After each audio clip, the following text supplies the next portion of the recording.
Bapak, Ibu, dan saudara-saudari yang terkasih dalam Yesus Kristus, selamat malam dan berkah dalam.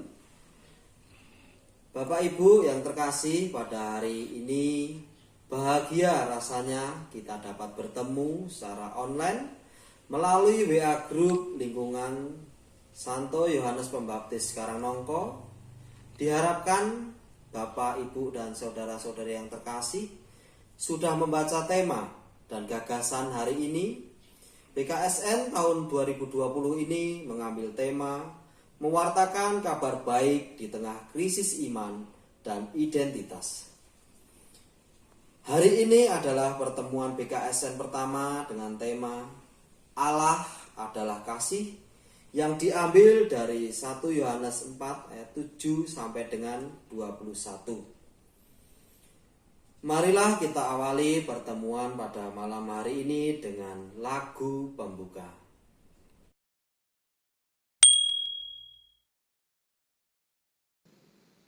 Jika ada cinta kasih,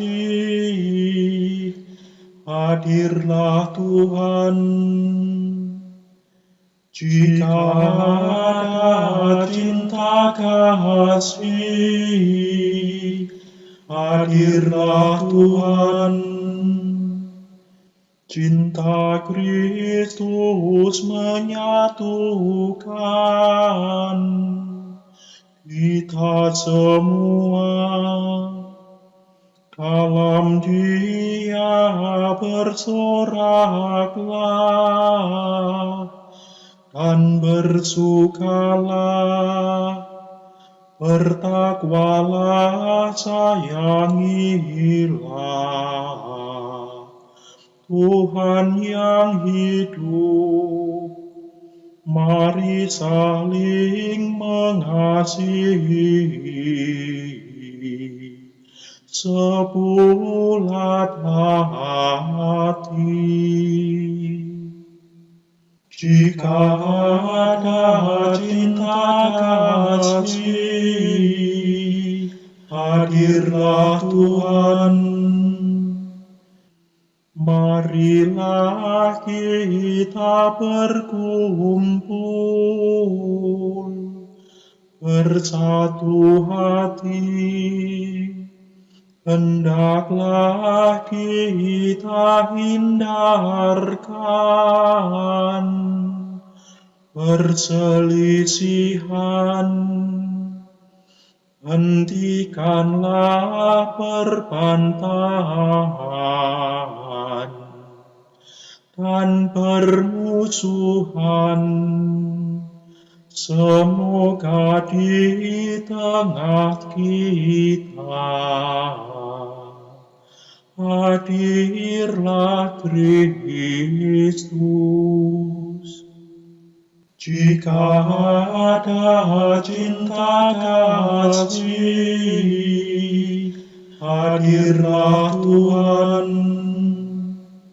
Bapak, Ibu, dan saudara-saudari yang terkasih dalam Kristus, sebelum kita memulai pertemuan PKSN pada malam hari ini, marilah kita buat tanda kemenangan Kristus dalam nama Bapa dan Putra dan Roh Kudus. Amin. Tuhan beserta kita sekarang dan selama-lamanya. Selamat datang Bapak, Ibu, saudara-saudari yang terkasih dalam Tuhan kita Yesus Kristus. Kita kembali berkumpul untuk mendengarkan dan mendalami sabda Allah. Dalam bulan Kitab Suci Nasional tahun 2020 ini, kita akan mendalami tema mewartakan kabar baik di tengah krisis iman dan identitas. Kita akan mendalami teks-teks Kitab Suci yang berisi kabar baik bagi orang-orang yang menghadapi krisis iman dan identitas.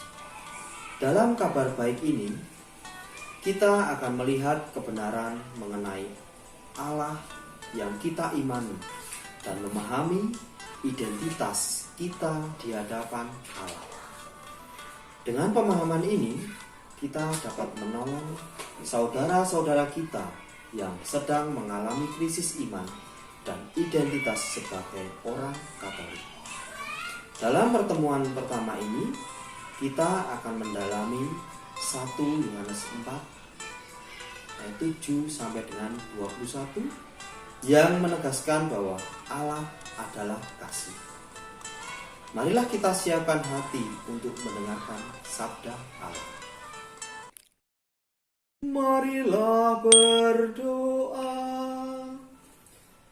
Allah Bapa yang Maha Pengasih, puji dan syukur kami haturkan kepadamu karena segala berkat-Mu, terutama karena Engkau telah mengasihi kami. Kami hendak mendengarkan sabda-Mu yang mengajak kami untuk melihat Dikau sebagai kasih. Kami mohon, utuslah Roh Kudus-Mu untuk membantu kami memahami sabda-Mu dan berikanlah kami kesanggupan untuk mengasihi Dikau dan sesama di dalam kehidupan kami setiap hari. Demi Kristus Tuhan dan pengantara kami. Amin. Semoga Tuhan beserta kita sekarang dan selama-lamanya. Inilah Injil Yesus Kristus menurut Yohanes. Dimuliakan Tuhan. Saudara-saudaraku yang terkasih, marilah kita saling mengasihi, sebab kasih itu berasal dari Allah. Dan setiap orang yang mengasihi lahir dari Allah dan mengenal Allah. Barang siapa tidak mengasihi, ia tidak mengenal Allah, sebab Allah adalah kasih. Dalam hal inilah kasih Allah dinyatakan di tengah-tengah kita, yaitu bahwa Allah telah mengutus anaknya yang tunggal ke dalam dunia, supaya kita hidup olehnya. Inilah kasih itu. Bukan kita yang telah mengasihi Allah, tetapi Allah yang telah mengasihi kita dan yang telah mengutus anaknya sebagai pendamai bagi dosa-dosa kita.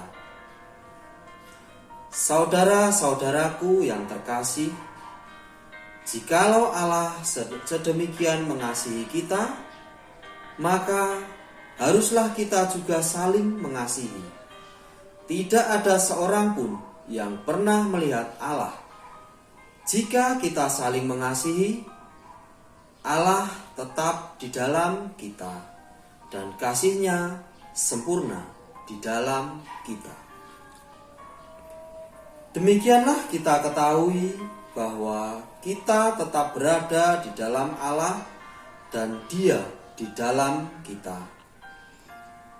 Ia telah mengaruniakan kita mendapat bagian dalam Roh-Nya, dan kami telah melihat dan bersaksi bahwa Bapa telah mengutus anaknya menjadi juru selamat dunia. Barang siapa mengaku bahwa Yesus adalah anak Allah, Allah tetap berada di dalam Dia dan Dia di dalam Allah. Kita telah mengenal dan telah percaya akan kasih Allah kepada kita. Allah adalah kasih, dan barang siapa tetap berada di dalam kasih, ia tetap berada di dalam Allah dan Allah di dalam Dia.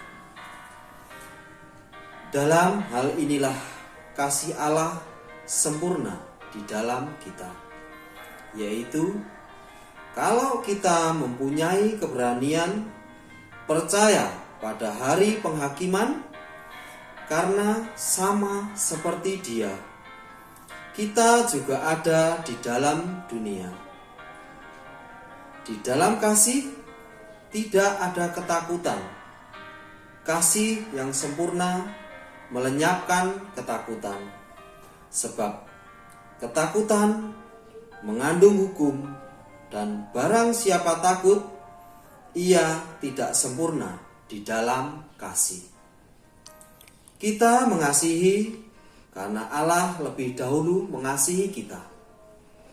Jikalau seorang berkata, "Aku mengasihi Allah," dan ia membenci saudaranya, maka ia adalah pendusta. Karena barang siapa tidak mengasihi saudaranya yang dilihatnya, tidak mungkin mengasihi Allah yang tidak dilihatnya. Dan perintah ini kita terima dari Dia. Barang siapa mengasihi Allah, ia harus juga mengasihi saudaranya. Demikianlah Injil Tuhan. Terpujilah Kristus. Sharing iman. Siapakah Allah yang diperkenalkan dalam perikop ini?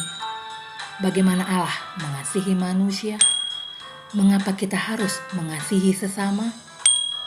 Mengapa di dalam kasih tidak ada ketakutan? Apa yang harus kita lakukan setelah dikasihi oleh Allah?